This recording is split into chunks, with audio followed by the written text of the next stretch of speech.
Astaghfirullah. Bismillahirrahmanirrahim.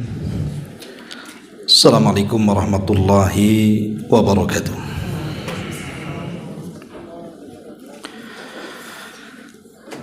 Alhamdulillahilladzi farada ala ibadihi siyama Ramadan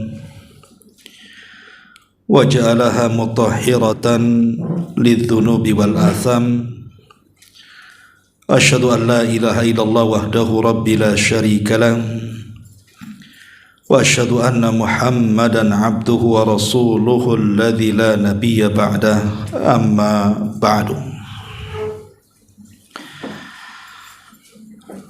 Hadirin dan hadirat yang dimuliakan Allah Subhanahu wa taala, alhamdulillah di siang hari ini kembali kita bisa duduk di Saung Sunda Sawargi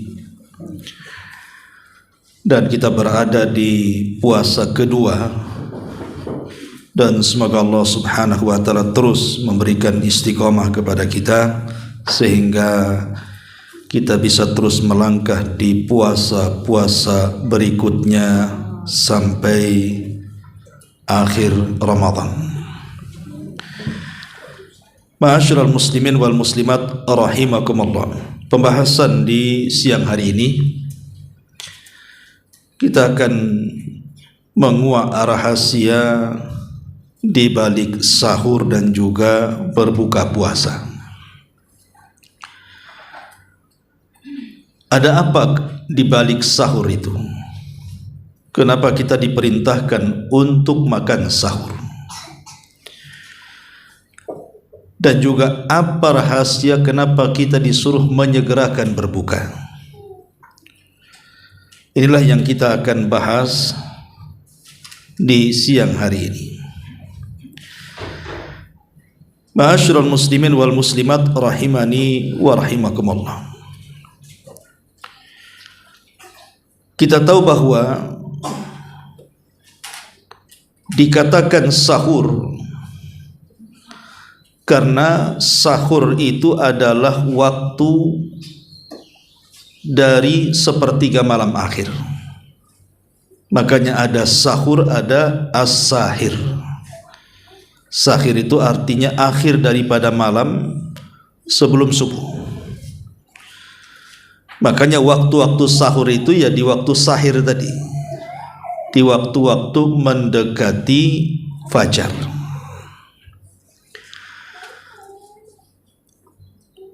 Di dalam surah Al-Baqarah 187 Allah katakan, wa kulu washrabu hatta yatabayyana lakumul khaytul abyad minal khaytil aswadi minal fajri.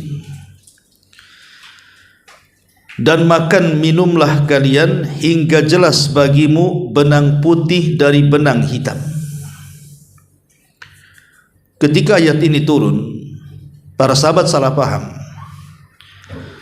sehingga mereka pun meletakkan dua benang, satu benang putih, satu benang hitam, sambil makan sahur. Ditengokin aja benangnya itu. Jadi kalau sudah tampak tuh benang hitam dari benang putih itu, baru mereka berhenti. Karena kan di zaman itu memang gelap gitu ya. Kemudian Nabi SAW menjelaskan, bukan itu maksudnya, tapi maksudnya benang putih dari benang hitam itu adalah terbitnya fajar. Dan yang dimaksud di sini adalah fajar shadiq, bukan fajar kadzib. Ma'asyiral muslimin yang dimuliakan Allah Subhanahu wa taala, ada sebuah hadis yang menjelaskan tentang pentingnya kita ini makan sahur.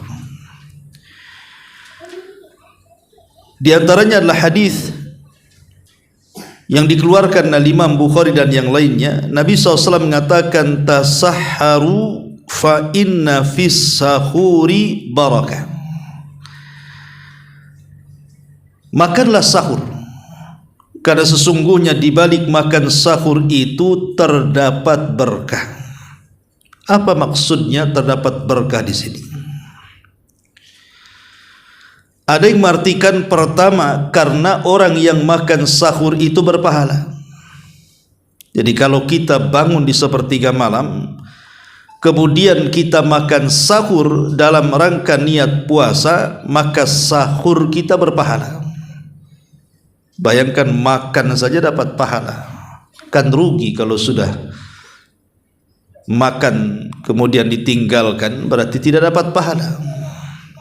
Ini yang pertama. Kenapa sahur disebut barokah? Karena setiap suapan makan sahur itu bernilai pahala. Yang kedua, sahur disebut berkah itu karena dengan sahur itu meringankan beban orang yang puasa. Coba ibu bapak bayangkan kalau seandainya orang tidak makan sahur, itu akan mempengaruhi kepada puasanya itu. Boleh jadi belum separuh hari saja sudah lemas. Boleh jadi belum separuh hari saja sudah terasa lapar ataupun dahaganya. Maka dengan adanya sahur terdoronglah kita ini minimalnya dari awal sampai tengah puasa itu kita kuat. Nah, biasanya kalau sudah jam 3 ke atas tuh mulai cacingnya teriak gitu ya. Mulai kemudian juga lehernya kecekik, haus ya. Mulai perutnya kelilit gitu ya, lapar, itu udah biasa tuh. Tapi kan separuh lebih terbantu dengan sahur itu. Makanya kenapa di permulaan puasa, di permulaan puasa itu batas orang tidak boleh makan, tidak boleh minum, tidak boleh melakukan hubungan suami istri itu ketika tidur. Jadi kalau seandainya seseorang tertidur nih jam 8 kemudian bangun jam 10 malam, berarti setelah bangun tidak boleh makan lagi, tidak boleh minum lagi, bahkan tidak boleh melakukan hubungan suami istri. Itu permulaan puasa. Tapi kemudian ada peristiwa yang menggegerkan di tengah-tengah para sahabat. Ketika ada seorang Ansor yang pulang dari kebunnya bertani, lelah dia. Pulang ketika itu datang di waktu maghrib. Sampai rumah pula istrinya lupa menyediakan makanan berbuka. Sehingga kemudian istrinya meminta kepada suaminya yang Ansor ini untuk menunggu sebentar, dia akan mencari makanan keluar. Qadarullah ketika sang istri mencari makanan, si suami pula tertidur. Ketika sang istri sudah dapat makanan, sang istri kesel karena nggak bisa dimakan lagi. Kalau sudah tidur dilarang makan, dilarang tidur, dilarang minum dan dilarang berhubungan. Harus sudah wajib puasa lagi. Kan ini memberatkan. Maka akhirnya kemudian sang suami seorang Ansar ini terpaksalah dia tidak makan, tidak minum dan tidak melakukan hubungan sampai besoknya lagi. Berarti dia 2 hari berturut-turut puasa jadinya kan. Pas tengah siang di hari kedua tumbang dia, pingsan di kebunnya.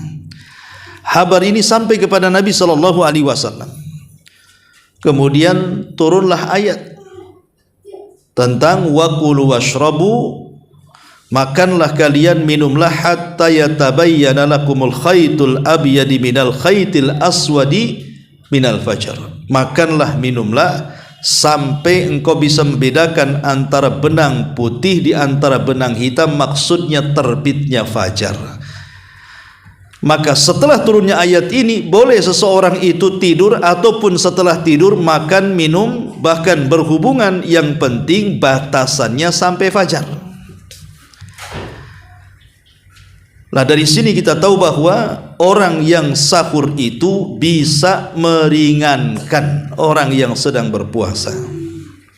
Ini yang kedua, makna berkah dalam sahur itu. Makna yang ketiga, bahwa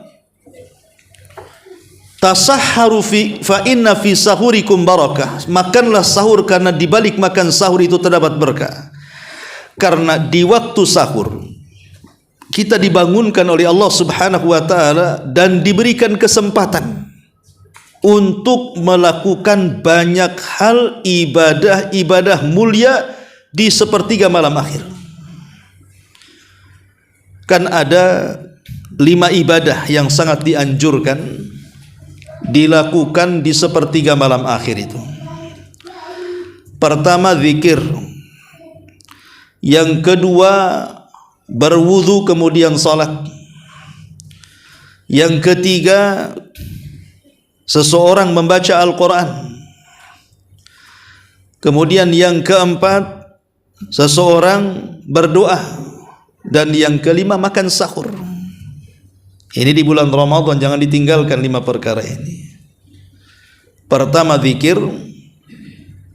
Ketika kita selepas bangun tidur, apa yang kita ucapkan? Alhamdulillahilladzi ahyana ba'dama amatana wa ilaihin nusyur. Tadi suruh berzikir, memuji kepada Allah yang telah memberikan usia yang panjang kepada kita. Betapa banyak orang yang tidur tak bangun lagi. Ya, karena tidur itu saudara kematian. Maka ketika Allah bangunkan kita dari kematian kita, bersyukurlah kepada Allah. Artinya kita masih diberikan kesempatan untuk beramal saleh. Dan bagi orang-orang yang berbuat jahat diberikan kesempatan untuk tobat. Dan bagi orang-orang yang baik diberikan kesempatan untuk menambah amal.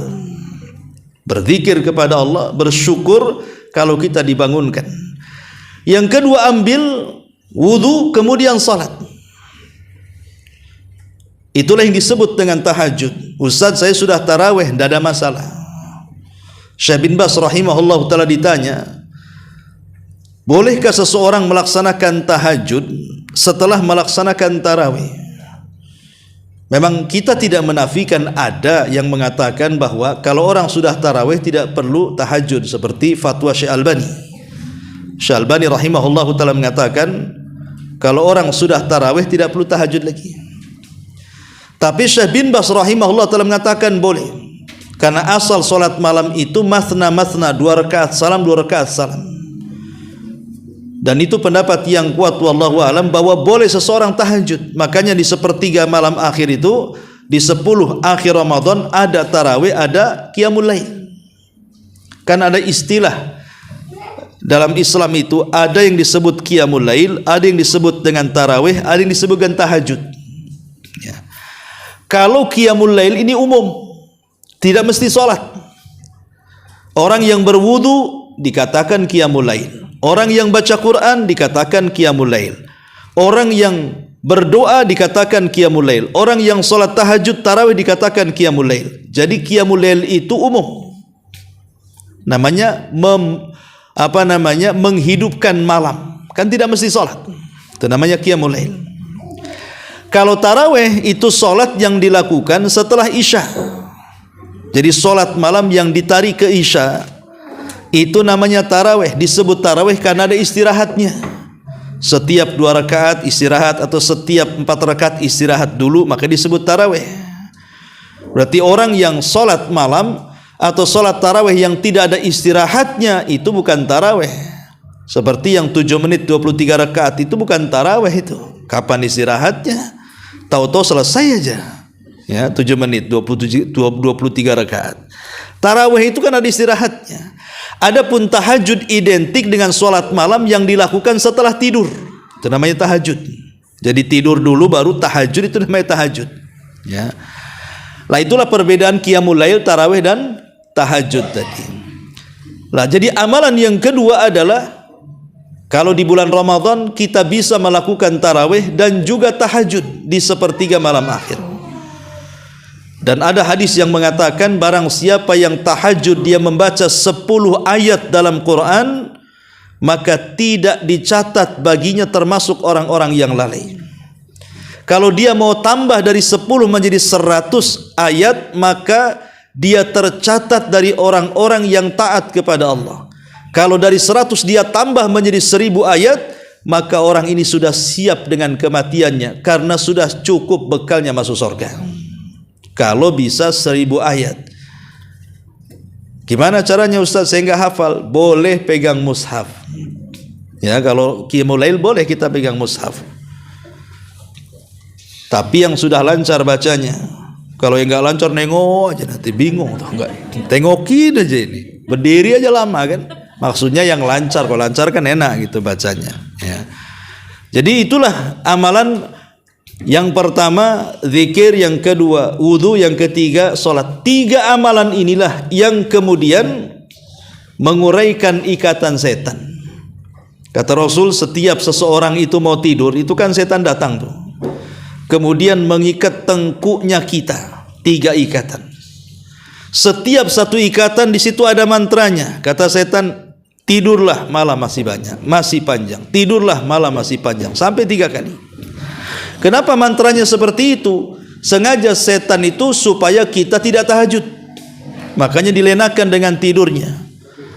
Kalaupun tidak bablas subuhnya, minimalnya ya subuhnya sajalah, sholat malamnya lewat gitu ya. Tapi kalau bisa targetnya saat subuh-subuhnya lewat, target setan tuh.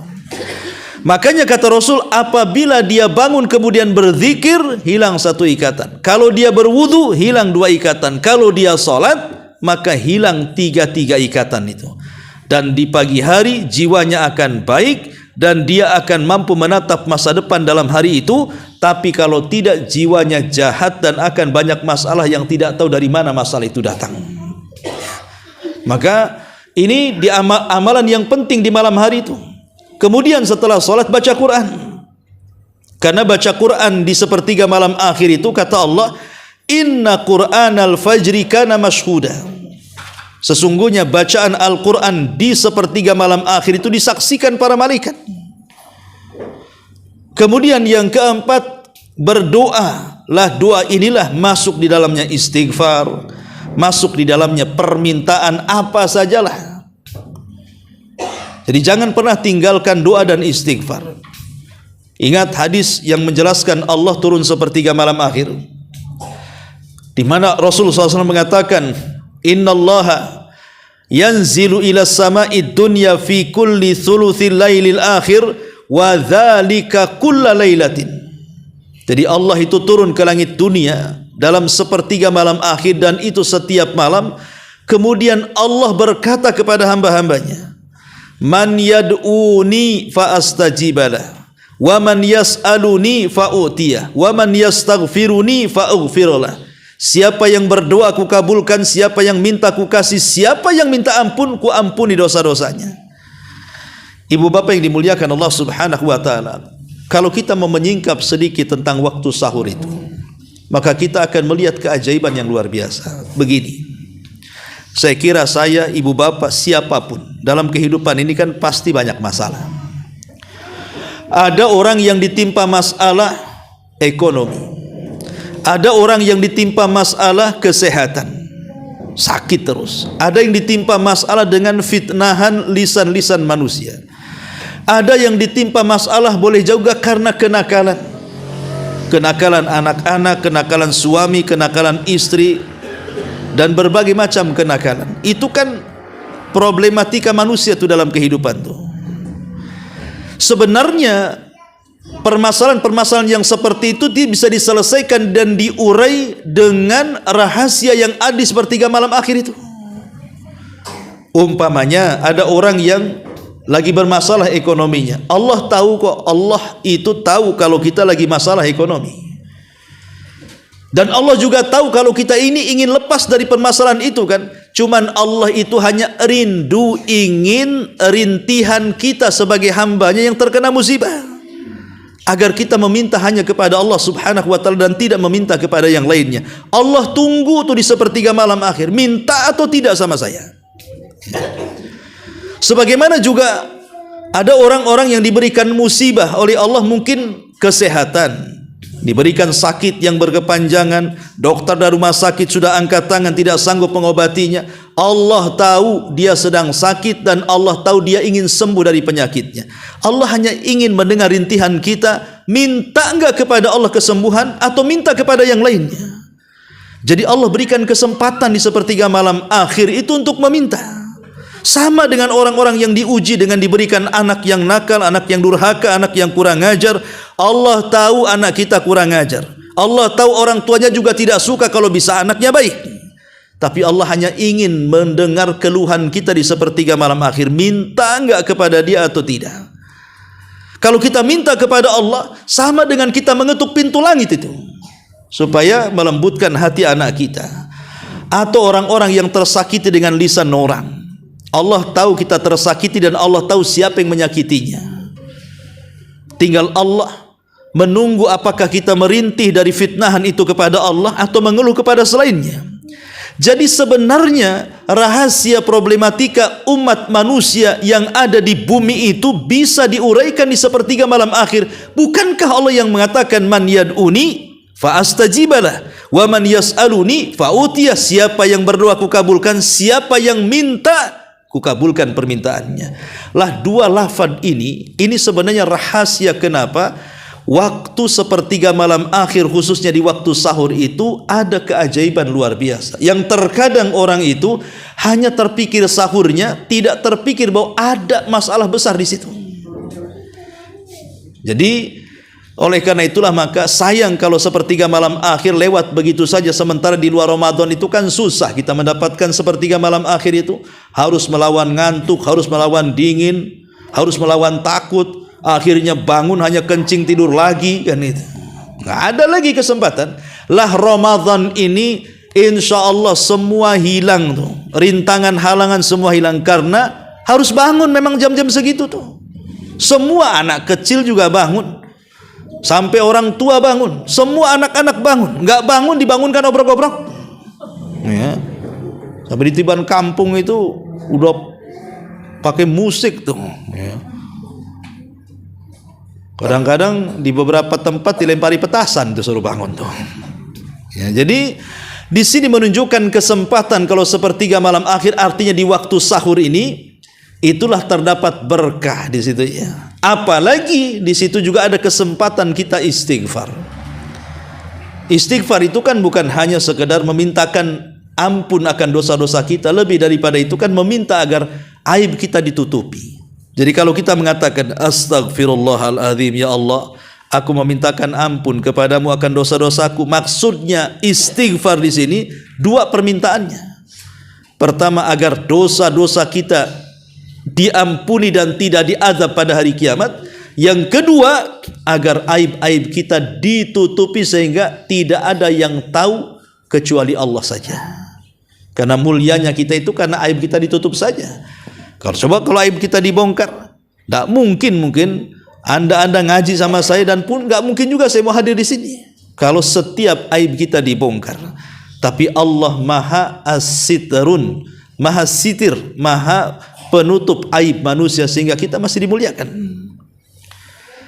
Lah inilah yang kemudian kata Rasul, tasahharu fa inna fi sahurikum barakah. Sahurlah kalian karena dimakan sahur ada berkah. Lah salah satu keberkahannya kita dibangunkan di jam-jam yang sangat istimewa, di mana kita diberikan kesempatan untuk melakukan 5 ibadah yang mulia ini. Ini yang ketiga, makna barakah dalam hadis tadi. Makna yang ketiga, makna yang keempat, tasahharu fa inna fi sahurikum barakah. Ini dinukilkan oleh Hafidz Ibnu Hajar Al-Asqalani dalam kitab Fathul Bari. Ya. Maksudnya berkah di sini dari semua arah. Lah salah satunya juga kata beliau menambahkan dari yang tiga adalah sahur ini dalam rangka menyelisihi orang-orang kafir. Jadi supaya puasa kita beda dengan puasa ahli kitab, puasa kita beda dengan puasa Yahudi ataupun Nasrani, makan sahur. Itulah yang membedakan antara puasa kita dengan mereka. Karena pada awalnya tadi ketika saya menjelaskan tentang ada orang Ansor ketiduran, akhirnya tidak boleh makan, tidak boleh minum, tidak boleh hubungan, kemudian pingsan di siang hari. Permulaan pensyariatan puasa itu Rasul ingin menyamakan bagaimana cara puasa kita dengan mereka ahli kitab. Itu pada awalnya. Jadi pada awal pensyariatan itu Rasul maunya ngeplek. Sebagaimana kita diwajibkan, mereka diwajibkan, tata caranya juga ngeplek sama dengan mereka. Lah salah satunya seperti itu, bahwa kalau orang sudah tidur tak boleh makan, tak boleh minum, tak boleh hubungan. Itu caranya ahli kitab, ditiru oleh Islam di permulaan puasa. Tapi setelah ada kasus pingsannya orang Ansor karena tidak sanggup, akhirnya kemudian Nabi SAW ingin menyelisihi puasanya ahli kitab dengan mensyariatkan sahur. Dari sini Rasulullah SAW mengatakan farquma baina siyamina wa siyami ahlil kitab akalatas sahur. Perbedaan kita dengan ahli kitab dimakan sahur. Disitulah letak berkahnya. Makanya rugi kalau puasa tidak sahur, berarti puasa kita tidak berkah karena tidak menyelisihi ahli kitab.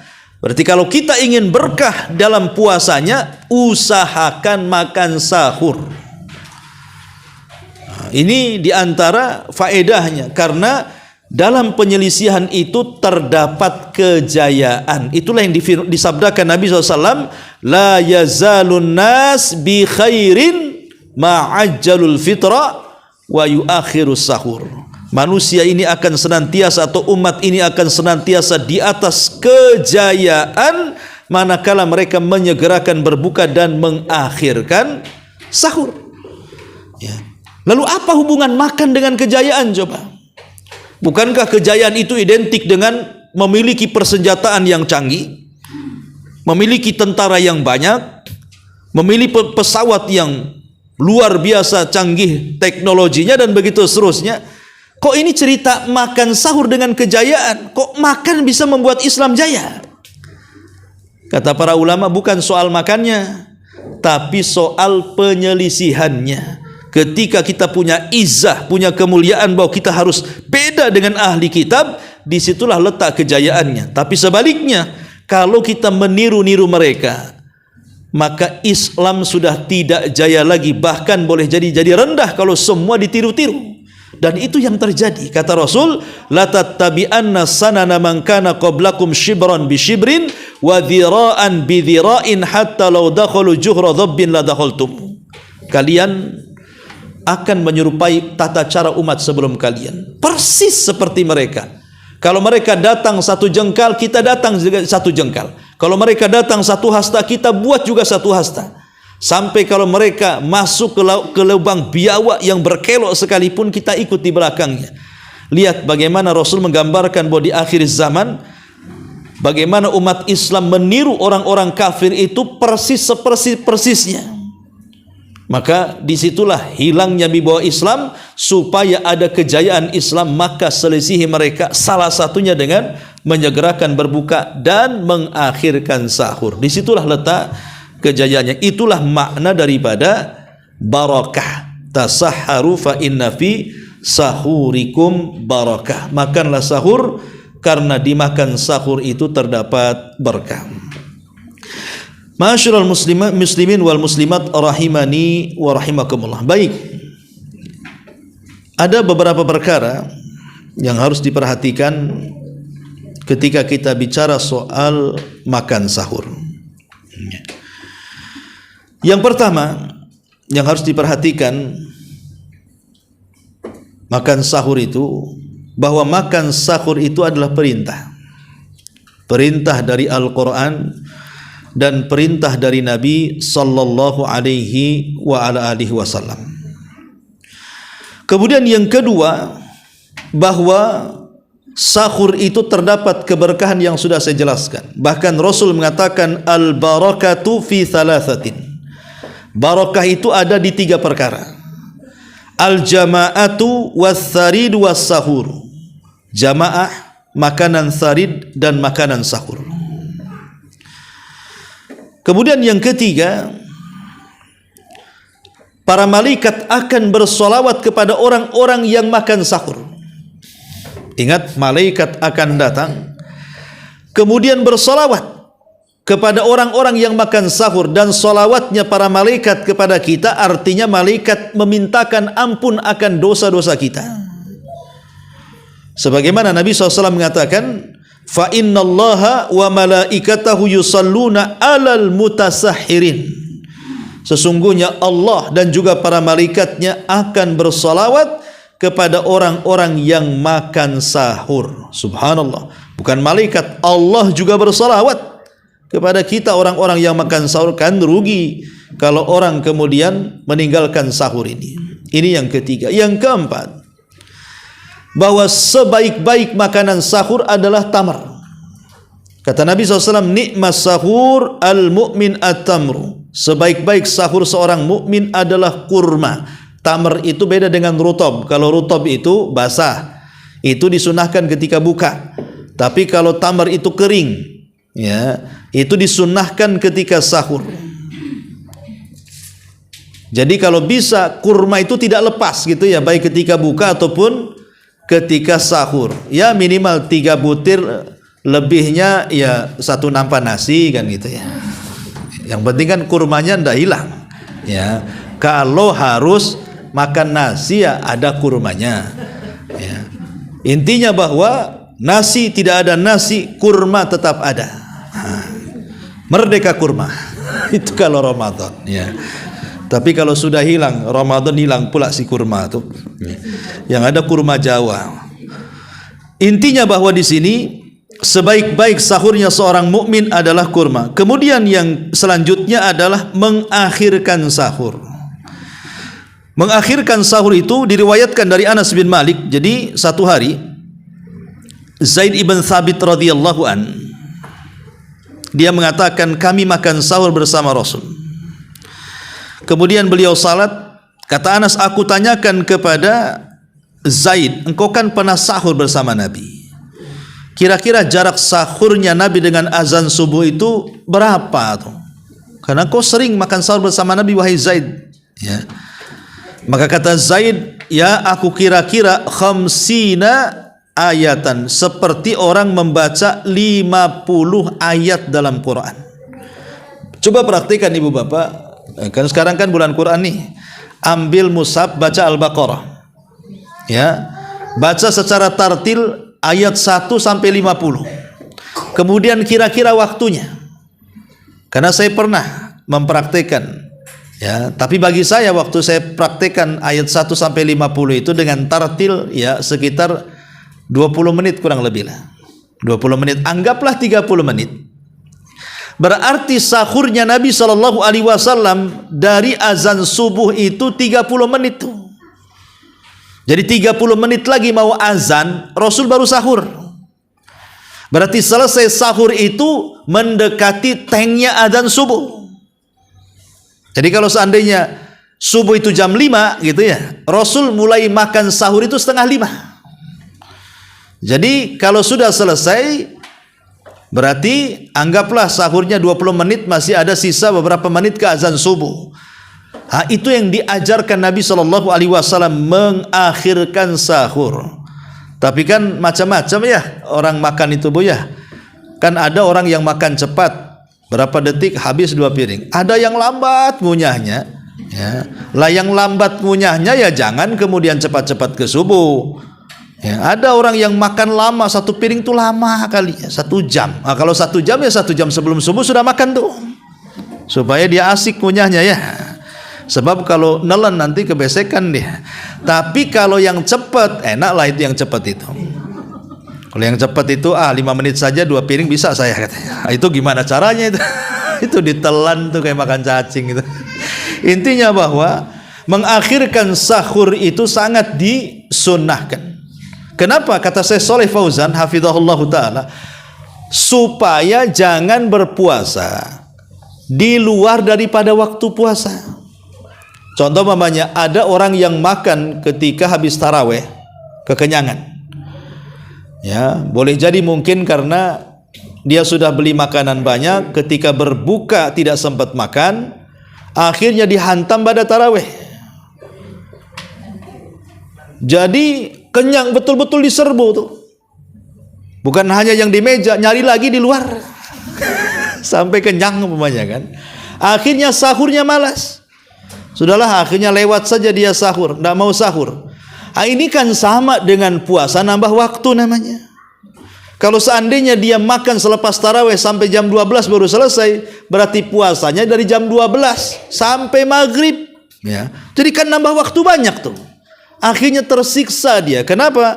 Karena biasanya kalau sudah malam-malam dia puasa, nanti sebelum siang dia sudah lapar tuh. Bawaannya haus, bawaannya lapar, dan begitu seterusnya. Dan itu memadaratkan puasanya dan menyelisihi puasa Nabi jadinya.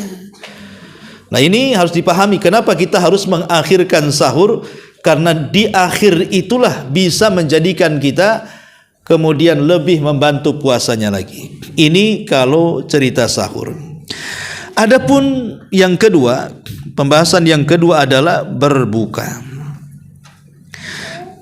Ma'asyiral muslimin wal muslimat rahimakumullah. Di dalam sebuah hadis Nabi sallallahu alaihi wasallam mengatakan, "Walladzi nafsi Muhammadin biyadi, la khulufu fammi shaim atyab indallahi min rihil misk, lis-shaimi farhatun inda fitrih wa farhatun inda liqa'i rabbi." Demi zat yang jiwa Muhammad berada di tangannya, sungguh bau mulut orang yang berpuasa lebih harum di sisi Allah dibandingkan minyak kasturi. Bagi yang berpuasa itu memiliki dua kebahagiaan. Pertama, bahagia saat berbuka. Yang kedua, bahagia saat berjumpa dengan Rabbnya. Apa makna bahagia saat berbuka? Pertama, karena saat berbuka itu kita harus lebih, bahkan merasakan nikmat Allah yang tidak dirasakan siapapun. Apa itu? Makan saat lapar dan minum saat dahaga. Itu nikmat luar biasa. Orang tidak mungkin merasakan nikmat makan kalau dia kenyang. Orang tidak mungkin merasakan nikmat minum kalau dia tidak dahaga. Tapi ketika dia lapar sangat, ketika dia hangus sangat, kemudian dia makan minum, disitulah letak nikmatnya. Kayaknya kalau sudah tenggorokan air masuk ke tenggorokan dan sudah terbasahi itu, kayaknya aduh luar biasa. Makanya dari situ Rasul mengatakan, "Dhahabadh dhama'u wabtallatil uruq wa thabatal ajru insyaallah." Dhahabadh dhama, telah hilang rasa dahagaku karena air sudah membasahi tenggorokanku. Itulah nikmatnya di situ. Yang kedua, kata para ulama, kenapa nikmat saat berbuka? Karena disitulah ada kesempatan berdoa. Di mana Rasul mengatakan thalathu da'awatin mustajabah, ada 3 kelompok yang pasti diijabah doa-doanya. Salah satunya adalah da'watul shaim inda fitri, doanya orang yang berpuasa saat dia berbuka, mustajab, ya. Adapun yang kedua, bahagia sedang berjumpa dengan Allah karena 2 perkara. Pertama, kenapa orang yang berpuasa bahagia saat berjumpa dengan Allah? Karena nanti puasa akan datang kepada Allah dan mengatakan, "Ya Rabb, mana'tuhu ta'ama wasyaraba wasyahwah." Gara-gara aku, kata puasa, dia tahan lapar dan dahaga dan syahwatnya. Berikan syafaat kepada dia ya Rabb. Jadi puasa akan datang kepada kita menjadi syafaat. Yang kedua, karena puasa satu-satunya ibadah yang dipegang Allah, sehingga ketika berjumpa dengan Allah, Allah kasih tahu inilah pahala puasamu. Dia senang sekali. Kenapa? Karena utuh pahalanya tidak diambil orang di saat manusia menyerahkan pahala-pahala selain daripada puasa kepada orang yang dizaliminya. Itulah yang dikatakan as-saumu li wa ana azzibihi, puasa itu untukku dan aku yang akan membalasnya. Ma'asyiral muslimin wal muslimat rahimakumullah. Secara singkat, adab-adab ketika berbuka, 1, memperbanyak doa.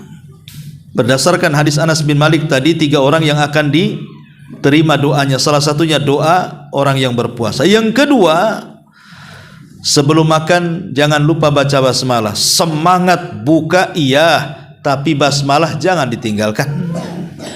Saking laparnya, saking hausnya, ketika teng azan langsung main minum, nggak begitu juga. Bismillah ini tetap harus dibaca, karena itu yang menjadikan berkah sebuah makanan, sebuah minuman yang kita makan dan kita minum. Kenapa? Karena ada hadis yang mengatakan, "Idza akala ahadukum falyadhkur ismallah, fa in nasiya an yadhkur ismallah fi awwalihi falyakul bismillah awwalahu wa akhirah." Apabila salah seorang di antara kalian makan, maka hendaklah dia menyebut nama Allah. Jika dia lupa menyebut nama Allah di awalnya, hendaklah dia mengucapkan di akhirnya bismillahi awwalahu wa akhirah, dengan nama Allah yang awal dan yang akhir. Ustaz, saya ini tinggal suapan yang terakhir.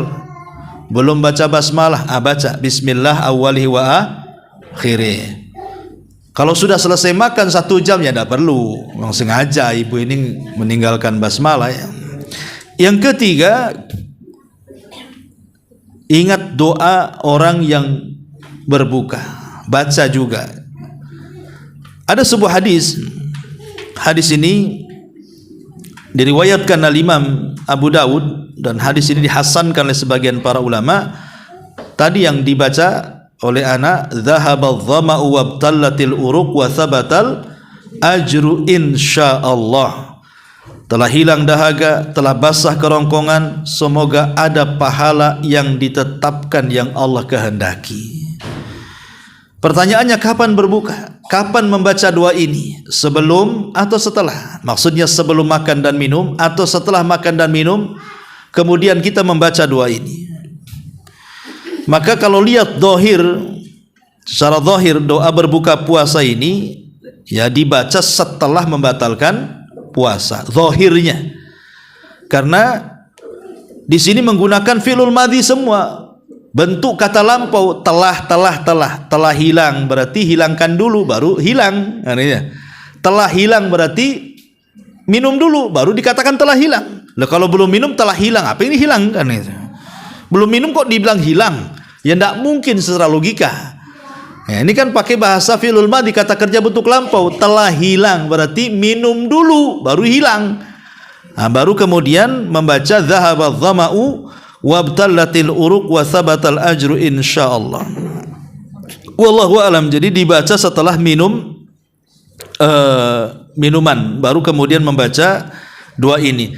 Ada memang lafaz yang umum di masyarakat seperti Allahumma laka sumtu wa ala rizkika aftartu gitu ya. Bi rahmatika ya arhamar rahimin. Maka sebagian para ulama mengatakan hadis itu mursal karena ada rawi namanya Mu'ad bin Abi Zur'ah, ya, seorang tabi'in, bukan sahabat Nabi SAW. Dia seorang yang mursal dan ulama mengatakan ada beberapa rawi yang majhul. Intinya bahwa hadis itu dhaif, hadis itu lemah. Maka doa yang dianjurkan adalah dhahabadz dhama'u wabtallatil uruq wa thabatal ajru insyaallah. Tapi kalau ingin mengambil maknanya enggak apa-apa. Bukan lafadznya, hanya maknanya saja.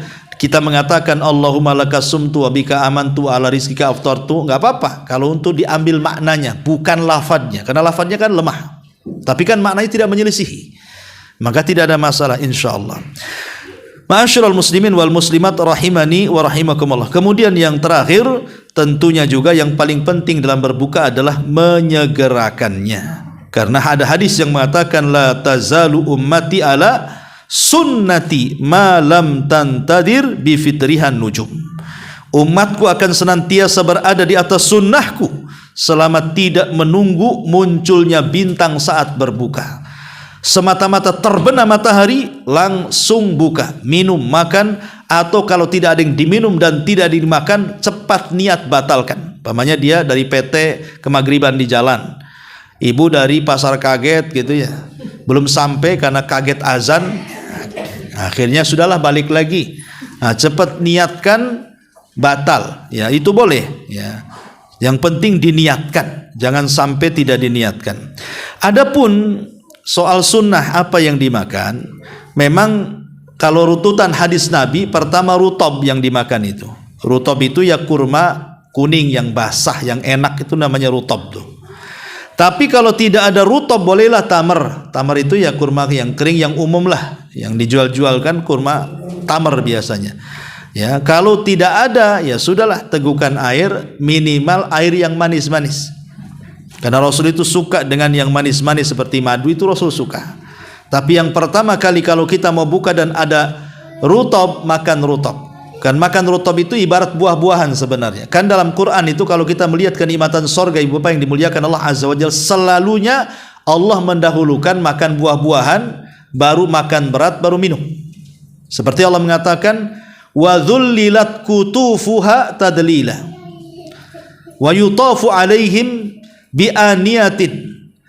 Di sini kan Allah mengatakan, dan buah-buahan di sorga itu didekatkan kepada kita cara memetiknya, sehingga kita bisa memetik sambil duduk, bisa memetik sambil baring, bisa memetik sambil tidur. Jadi rantingnya yang dekat kepada kita, bukan kita yang dekat ke ranting. Jadi buah-buahan di sorga itu tidak seperti di bumi. Kalau di bumi itu kan harus perang tuh dengan semut rang-rangnya, dengan semut hitamnya, dengan semut merahnya. Belum lagi sudah naik, sudah kena serbu semut tak jadi naik. Atau yang berhasil naik, rupanya buahnya jauh pula di ujung rantingnya. Banyaklah perjuangan itu. Kita ini karena beli di pasar saja, kita tidak tahu perjuangan orang naik ke atas pohon mangga kan. Tapi kalau kita melihat perjuangan orang yang manen duren, manen macam-macam lah, itu susah tuh. Tapi di sorga itu batangnya yang dekat. Ibu mau duren nih, batang duren yang dekat tinggal petik. Habis petik ada lagi itu bekas petikannya. Karena luar biasa. Ya. Jadi kemudian wa yutafu alaihim bi aniyah, setelah menyebutkan buah-buahan maka akan dikelilingkan kepada mereka bejana-bejana. Ahli tafsir mengatakan apa? Maksudnya makanan-makanan berat seperti daging-daging. Baru setelah itu bicara tentang gelas-gelas yang diputarkan. Berarti cerita makan. Dan begitu tartibnya dalam Quran itu. Biasanya kalau cerita kenikmatan sorga yang berkaitan dengan makan, biasanya didahului dengan buah-buahan, kemudian makan berat, kemudian minum. Lah seolah-olah Nabi juga sama seperti itu. Jadi seolah-olah Nabi juga mengajarkan kan rutab itu sama dengan buah-buahan. Jadi kalau kita mendahulukan buah-buahan, rutab itu mendahulukan buah-buahan, baru kemudian makan, baru kemudian minum, ya, maka kita telah mencontoh bagaimana Al-Quran itu menata kesehatan daripada makan. Karena saya baca artikel dan saya juga bertanya kepada dokter itu bahwa memang buah-buahan itu di awal gitu ya. Tapi yang kebanyakan kita justru buah-buahan itu di akhir, katanya itu apa istilahnya itu? Cuci muka ke cuci mulut tuh. Cuci mulut ya gitu ya. Padahal kan buah-buahan dulu biar bagus ususnya, baru makanan berat, baru minum. Itu konsep Quran tuh. Lah Rasul juga sama nih. Kata Nabi SAW, tamar dulu, rutab dulu. Kan itu bagian daripada buah-buahan. Tamar minum, baru makan berat. Kalau kita kan enggak, tamarnya banyak. Tapi karena kadang sudah ada nasi, rawon, rendang, dan yang lainnya, terlupakan tuh. Biasanya kalau sudah satu suap nasi, mau 2, 3, 4, lupa tuh kurma. Itu kebanyakan. Makanya di sini bagaimana? Karena kan kita satu hari tak makan masalahnya. Supaya lambungnya sehat mungkin seperti itu ya. Tapi yang jelas ini sunnah ya. Sunnah yang dianjurkan Nabi SAW. Intinya bahwa di sini inilah diantara makanan-makanan yang kita makan ketika berbuka. Dan yang lebih daripada itu, bukan hanya sekedar bicara soal bukanya, tapi ada doa yang luar biasa saat menjelang berbuka itu. Minta kepada Allah agar kita dibebaskan dari api neraka. Lah karena agungnya berbuka itu, sampai orang yang ngasih makan orang berbuka saja pahalanya sama dengan orang yang berpuasa. Dan inilah sedekah yang paling afdol di bulan Ramadan adalah memberi makan orang yang sedang berpuasa. Inilah diantara kajian, tidak bisa lama-lama Bu ya, karena kasihani saya ya, karena kalau ngomong terus bisa haus ya. Jadi sampai di sini saja, kita buat tanya jawab, silakan. Wallahu a'lam. Iya. Ya.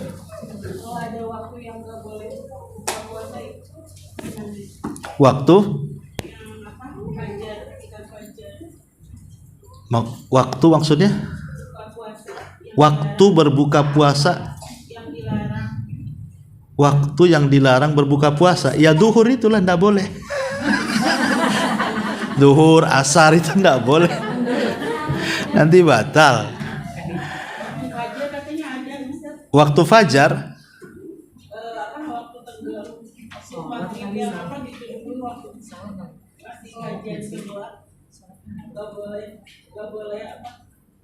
Gak boleh buka puasa kalau waktu matahari lagi terbenam gitu, gimana gitu?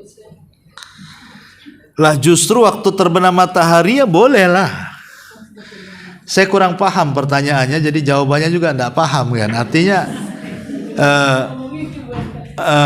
apa ya? Saya belum ketangkep nih maksudnya gimana. Kadang-kadang ada yang bertanya itu ya kayak tulalit, tapi saya paham. Ini tak paham pun. Udah dicerna-cerna tak paham-paham. Saya malah puasa Ustaz. Iya. Iya. Yang ini Ustaz, yang kalau sholat isya itu digabungkan dengan sholat tarawih itu bagaimana Ustaz? Baru Ustaz pernah sampaikan itu. Boleh. Jadi orang yang masbuk, kalau seandainya dia masbuk rupanya di masjid sudah tarawih, maka kita gabung dengan tarawih, di mana niat kita sholat isya, yang tarawih biar dia tarawih. Ya, digabung.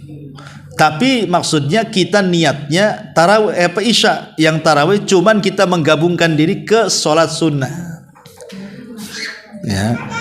Jadi tapi kemudian kalau imam salam di 2 rakaat, ya kita lanjutkan.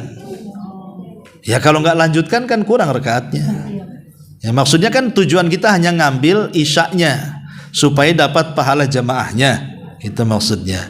Boleh menggabungkan diri ke sholat sunnah. Tapi tidak terhitung rakaat, Bu. Ya. Tidak terhitung rakaat karena dia sedang melaksanakan isya, yang satunya tarawih. Artinya kekurangannya tetap tarawihnya ditambah nantinya. Wallahu a'lam. Iya. Iya. Ada pertanyaan di LPA, kapan waktu diharapkan makan bagi orang berpuasa?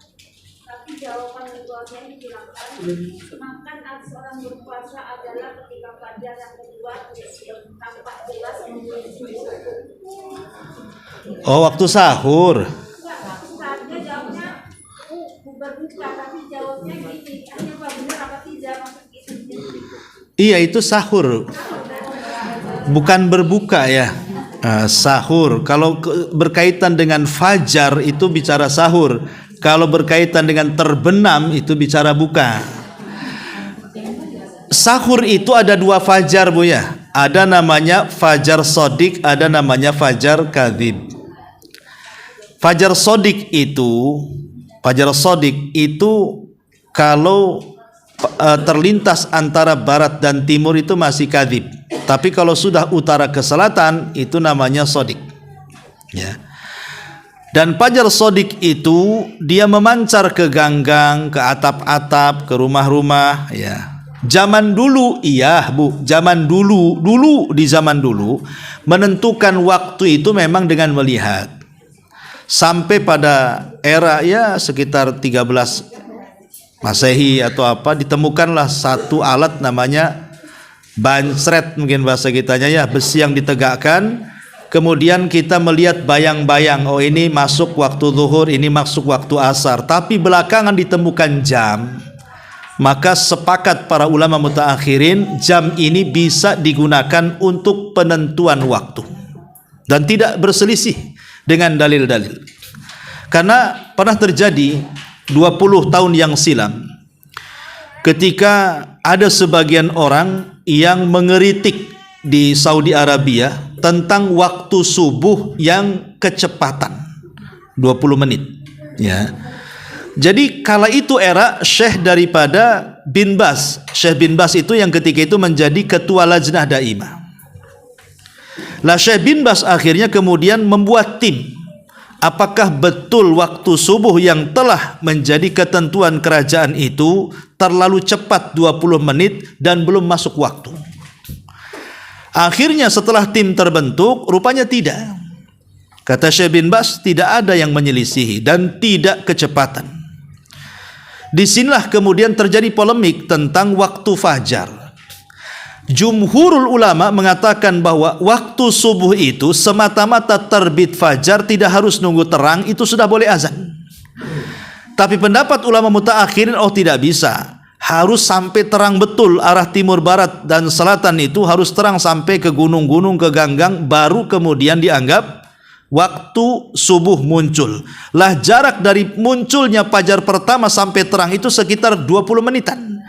Jadi yang pendapat jumhur, maka tidak ada masalah dengan jam yang sudah ditentukan pemerintah.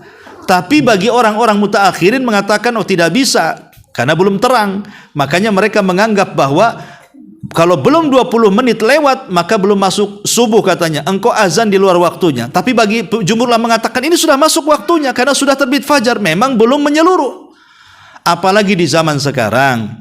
Yang tidak mungkin kita ini melihat ke atas dengan gedung-gedung yang tinggi, dengan pabrik-pabrik yang mengeluarkan asap sehingga akan menghalangi pandangan, dengan lampu-lampu akhirnya yang harusnya kita melihat gelap jadi terang, sehingga susah berijtihad kayak orang dulu kan, karena banyaknya tadi gedungnya sudah menghalangi pandangan kita, belum asap pabrik menghalangi cuacanya, belum lagi lampu yang terang sehingga tidak bisa membedakan mana terang mana gelap. Lah akhirnya kemudian beristihad ulama mutaakhirin dengan adanya jam itu, maka setiap pemerintah menentukan dengan alat mereka di sini waktu zuhur, waktu asar, waktu maghrib, termasuk waktu subuh. Ya, maka kita percayakan kepada pemerintah. Ya, kalau kata pemerintah umpamanya di almanak menurut jadwal di jam-jam sekian subuh, ya sudah berhenti di situ. Itu lebih selamat daripada kita sibuk nggak pakai jam, nonton-nonton, nengok-nengok fajar-fajar. Gimana caranya kita ya nggak tahu kita caranya kan? Bagaimana? Karena di antara penentuan waktu sholat yang paling suram itu subuh. Kalau maghrib enak, yang penting tenggelam matahari selesai. Kalau subuh ini ada fajar shadiq, ada fajar kadzib, ada yang bisa membedakan, ada yang tidak.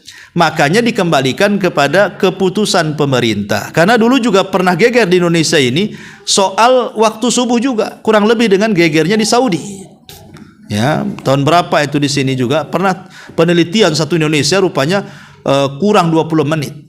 Tapi sekali lagi itu kan kembali kepada perbedaan pendapat antara jumhur ulama, ya, yang mengatakan bahwa semata-mata terbit fajar walaupun belum terang sudah boleh subuh, dengan yang berpendapat oh tidak boleh, harus terang dulu baru dianggap subuh. Sebenarnya di situ khilafnya sebenarnya, ya, sehingga terjadi polemik. Ya. Maka sudahlah kita ini orang awam senang lihat jam, tengok jadwal yang ditentukan pemerintah kapan imsak. Nah, sudah kita berhenti, jangan makan di situ. Wallahu a'lam. Ya. Baik, sampai di sini. Apa lagi? Iya. Kalau sudah waktu azan, itu masih boleh minum nggak ya? Azan sebaiknya jangan. Ya ngapain? Berarti kan ini bangunnya kesiangan itu. Sebaiknya azan jangan minum. Ya, karena kalau sudah azan itu udah masuk waktu subuh, kecuali azan pertama. Karena subuh itu kan ada azan pertama, ada azan kedua. Kalau azan pertama ya ada masalah karena belum fajar shadiq, ya. Kalau sudah azan kedua, dan umumnya di negeri kita azan kedua, jarang yang azan pertama ya. Berapa tempat aja lah, kayak di daerah Jawa Timur itu ada yang pakai azan dua azan. Kalau di Mekah jelas ya. Tapi kalau di Batam jarang orang yang azan dua kali itu. Ya sekali aja. Sekali itulah subuhnya langsung azan langsung subuh kalau di negeri kita. Nah, maka sebaiknya kalau sudah mendekati waktu azan ya langsung berhenti. Memang ada yang mengatakan kalau seandainya kita ini sedang makan sahur, ada hadis yang mengatakan kalau kita sedang makan sahur, wal ina'u biyadi, sementara bejana ada di tangan kita. Kemudian dia mendengar suara azan, kata Rasul, selesaikan sampai selesai. Selesaikan sampai selesai. Kalaupun hadis ini sahih, ya, maka ini dibawa kepada darurat seperti ini. Walaupun pendapat jumhurul ulama mengatakan tetap kita harus berhenti ketika azan. Ya, tetap kita berhenti ketika azan. Tapi kalaupun mengamalkan hadis ini, maka ini inda darurah, ketika ya memang tidak ada unsur kesengajaan, dia tidak tahu kalau waktunya mau dekat subuh. Tapi kan kita sudah tahu sekarang ini. Ini tengok jam kan, oh ini 2 menit lagi mau subuh. Oh cepet-cepet ngambil nasi 1 galon gitu ya, biar dipegang aja biar boleh makan. Nah itu kan udah tahu kita. Itu kan dalam kondisi kita tidak tahu, makan tahu-tahu azan. Nah gitu maksudnya. Ini kan sudah tahu mau azan, sengaja kemudian dibuat banyak-banyak nasinya, dibuat banyak-banyak minumnya. Nah itu enggak, itu niat tak puasa kalau orang kayak gitu tuh. Wallahu a'lam. Baik, sampai di sini. Subhanakallahumma bihamdika asyhadu an la ilaha illa anta astaghfiruka